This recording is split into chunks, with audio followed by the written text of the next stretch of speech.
as far as solo lanes go right now, almost all of the solo lanes share these couple of things in common.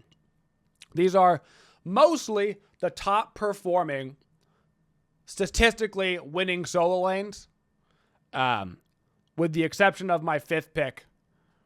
But all of these gods can proc ability-based builds well. They all work well with the Glad Shield or a Pridvin or the Archdruid's Fury or the Earring or whatever, right? All of those types of items that still, even though it got a small nerf recently, small nerf to some of those items, they are still statistically the best items to be buying over at solo lane. Those ability-based solo laners still performing the most. So number 5, and this is going to be the pick that I think more people should actually be playing over in solo lane because it fulfills all of the things you want from a solo laner, and it is surprisingly strong, and that's going to be Aries. So this is a pick that you don't actually see a lot over in the solo lane right now.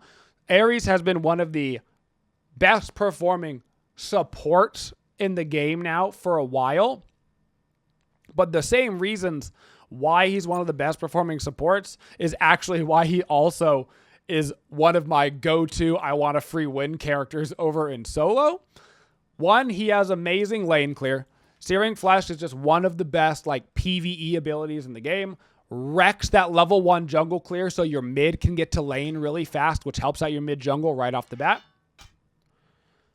Destroys the minions in the wave, is actually faster clear than most solo lane gods right now. And then Shackles, if you can land Shackles consistently, one of the higher base damage abilities in the entire game of Smites. Plus, you can use it through the minions to clear the wave as well. Later on in the game, you have an incredible initiate ability with no escape. So you can do the solo lane thing. You blink into their backline. You get that stupid fire blink. Now they're taking damage over time. You hit them with a chain. They're taking damage over time. They're crippled. Then they get Pridvin procced while they're taking a Glad Shield proc. And then you Searing Flesh them. So they're taking like 8 different yellow numbers all at the same time. Plus you probably got ahead in lane. And nobody expects it. I actually think that Aries is the most underrated solo lane pick in the game right now. And I'm putting him in the top 5 because I would so much rather have mediocre Aries solos on my teams than hunters. Please stop picking hunter solos. I will do anything. I'll do anything. Yeah, buddy, we'll do anything, won't we? We'll do anything. Yeah, that's right. Anything to stop people from picking AMC solo in my game and then asking why we don't have any frontline. Yeah, exactly. Okay. Number 4. Number 4 is a god that at an SPL level has historically not been super popular, but from a ranked perspective, this character has never stopped winning over in the solo lane, and you really feel it when you get to go against a good one of them, and that is Shiva. Shiva is very strong over in the solo lane, and he is still performing very strong over in the solo lane. He just is a little bit of a less popular pick. A lot of the reasons why he's less popular is people don't like his ultimate. His ultimate has the ability to, you can kind of get away from it, right? Because of the nature of it. But that's actually not the reason why he's so strong. The reason why he's so strong is because of the items that are meta right now over in the solo lane. Glad Shield, Archdruids, etc. Because he has these abilities, especially the Earring. He procs the Earring on his 1 and his 2. Super easy to land abilities. Very nice base damage. 285 plus the fire damage. 300 plus it's the knockup. His 3, you get that damage off twice when you dash through people. His ultimate, he can be very hard to kill. He dances around. He's got a little bit of sustain in his kit. He's got a lot of small CC, small knockup, still very strong though, because you have to pre-beads them, and who wants to beads a Shiva combo? Nobody really wants to do that. He is also one of the easier laning phasers over in the solo lane. If you're not comfortable in solo and you want a character to play right now, and the top couple of picks aren't available, Shiva, very easy to play. Grab a blue stone, you walk up, you 1-2 when the wave is cleared. He's going to outclear most gods over in the solo lane right now. So if you don't know what you're doing, it's also just a generically great pick because you probably won't be getting outcleared and falling behind. Now into the top 3. These are the ones you're going to be familiar with because these are the ones that are getting picked and banned all the time. Number 3 is going to be Nike. Now, there is an argument to be made that Nike is actually like number 1 or 2. All across Smite, she actually has one of the best win rates in all of Smite. I'm talking number 2, number 3 win rate across the board. She drops down a little bit at the ultra high end at Diamond Plus, but she is still one of the best solo laners in the game. Couple of reasons why she's really good. Her rend is a disarm up to 2 seconds. Plus, she's got barrier formation, which lasts 4 seconds. Which means if the enemy team is running a heavy range auto damage comp, she absolutely decimates them. They're rocking 2 hunters, Nike ruins the team. They're rocking a Freya. Freya literally cannot use her pulse for the entirety of that duration, so you canceled out a whole ability, no Freya damage whatsoever. On top of that, she's got a knockup, best CC and Smite. On top of that, she's got a massively good ultimate, giant shield, giant AoE slow, giant damage. The one downside to Nike is she can't utilize Pridven. Pridven literally does not work on Nike at all. None of it works. The whole item just does not work on Nike, and it is one of the best solo lane items in the game right now.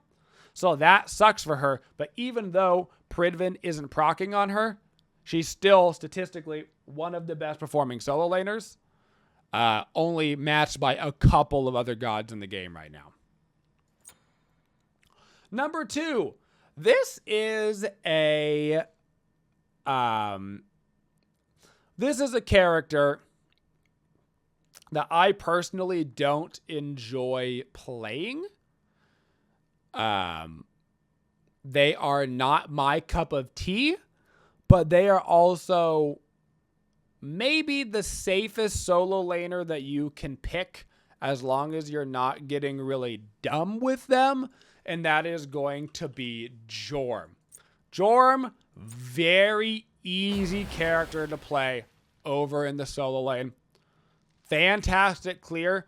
You throw down a Venomous Haze, you use your Consuming Bellow, full clears basically starting from level 2.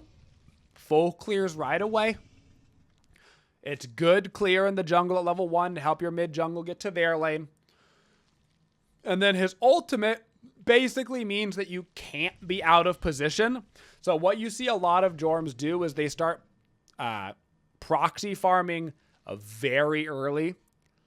Because if you get rotated on, all you have to do is press your ultimate, and you can basically get from their tier 2 tower to your tier 1 tower, which means that he's just one of the safest characters that you could possibly play in solo. Now, people do tend to build him a little bit more damage early. You see a lot of like Chronos pendants on Jorm, try to get that CDR online because he has huge cooldowns, right? He's got 15, 12 seconds, 14 seconds, 100-second cooldowns. Very big cooldowns on Jorm. So people try to get him up to that cap CDR as soon as possible. His builds are a little bit different. You don't traditionally see him doing like a full tank build. It's more hybrid, like a old school hybrid build is what people tend to go on him. It works really well. There are counters to Jorm. So you can't just pick Jorm and that's it. Characters that cannot get hit by his Consuming Bellow do really well against him. A lot of people try to pick gods that interrupt his Consuming Bellow. So people try to like stun him out of it, except for it doesn't take the cooldown. So he just wiggles again and then clears the wave, which means you're actually better off dodging it like a Nike jump over it so you don't take any damage. Because once he doesn't hit that ability, it's a significant portion of his damage throughout the early stages of the games especially. So if you can pick somebody with a leap and just jump over it, or somebody that can immunity frame it, same concept, you're going to do really well against him. But another character like Shiva, actually quite easy to play.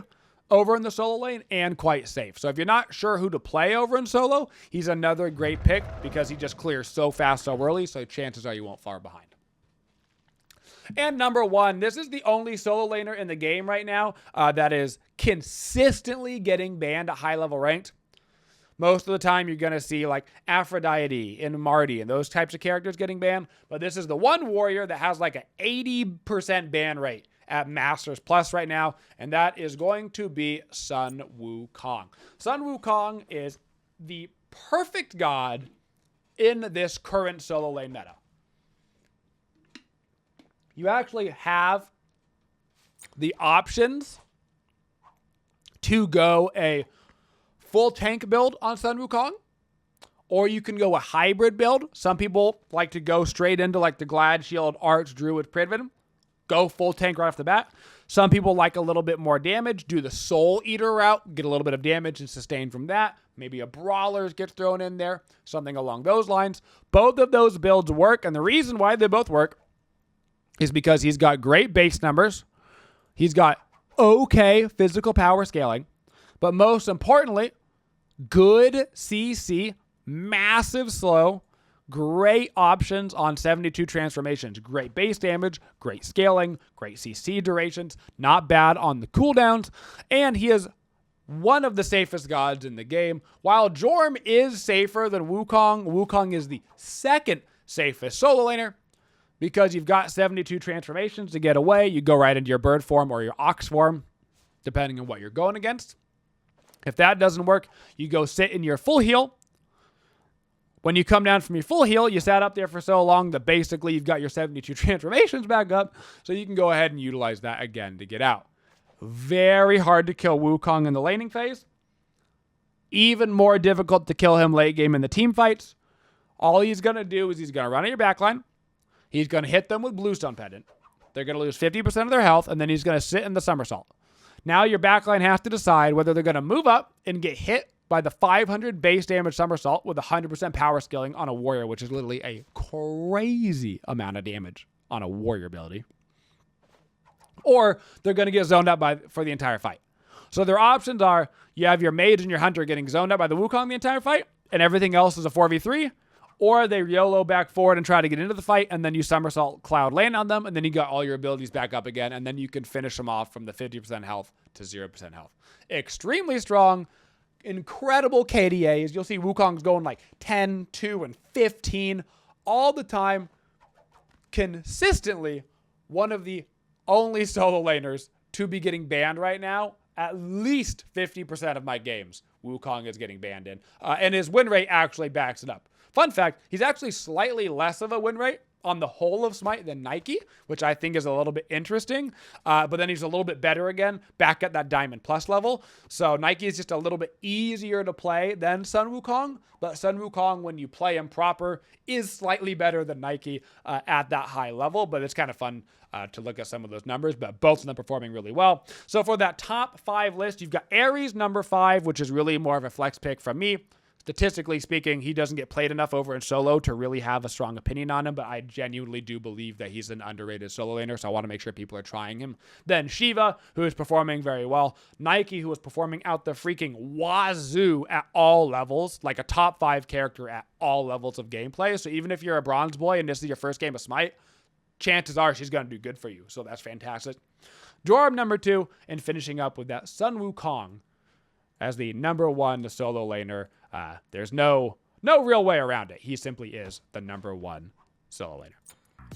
Thank you for supporting the Twitchiest community. If you'd like to see more videos, make sure you subscribe to the channel and always hit that bell for notifications so you don't miss any of the upcoming videos. Thank you for all your support and have a Twitchin' day, y'all.